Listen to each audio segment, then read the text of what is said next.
sige, titingnan natin kasi parang imposible na masira agad yung motor bagong bago, no? Wala pang dalawang taon. Tsaka chinik ko kanina, maluwag naman to.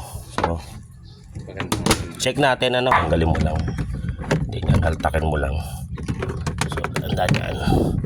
Tapos kung mapapansin, bagong bago yung motor ng wash, pati sa dryer.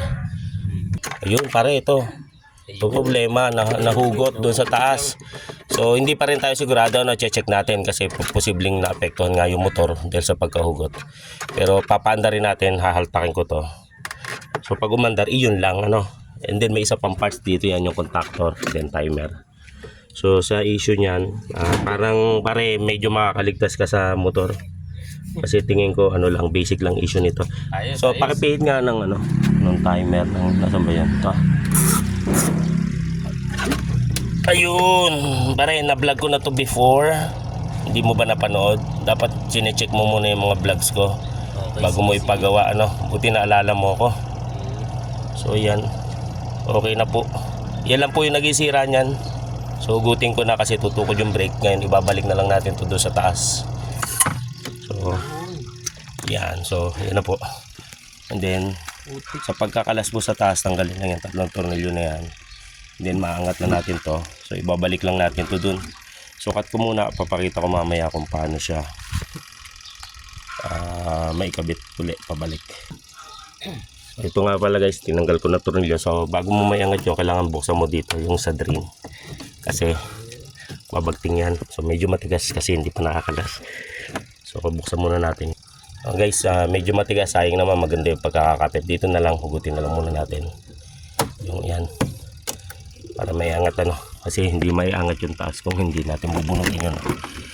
May angat lang natin yan.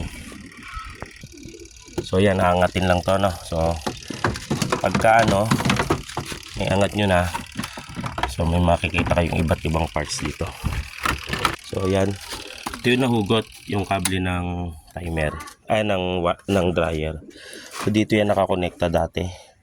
So ngayon, iyan yung nagbibigay ng ano. So ngayon, dahil para naputol na siya, wala na yung pinaka-hook niya. Ang mangyayari dyan, i-cable tie na lang natin dito. Ito na yung magsisilbing ano niyan. Dito, kung mapasip po, parang bakal siya. So dyan na lang, gagawa na lang natin ng paraan. So ngayon dito sa ilalim, mag-a-adjust ulit tayo. Kasi ang nangyari, naiwan siya na nakasara. So kailangan, dito tayo ngayon. Dahil napasagad, nagbuhol kami, ano. Kasi masyado ng ano. So ngayon, adjust na lang natin kung saan tamang lagay. Nga guys, sa pang-apat namin nilagay, ano. So yan, saksak na natin yung unit. Ayun, no. Ayan. Okay. So buksan mo na. Ayun. Okay. Oh, di ba? Solve na. Ang sipag niya, doon niya sinakay sa kanyang tricycle. Motor. Motor pala. Motor. Okay na yung washing machine ng kaibigan ko. Sipag ko. So, doon lang niya sinakay talaga yan. No? Buti inabot mo ko, paalis na ako.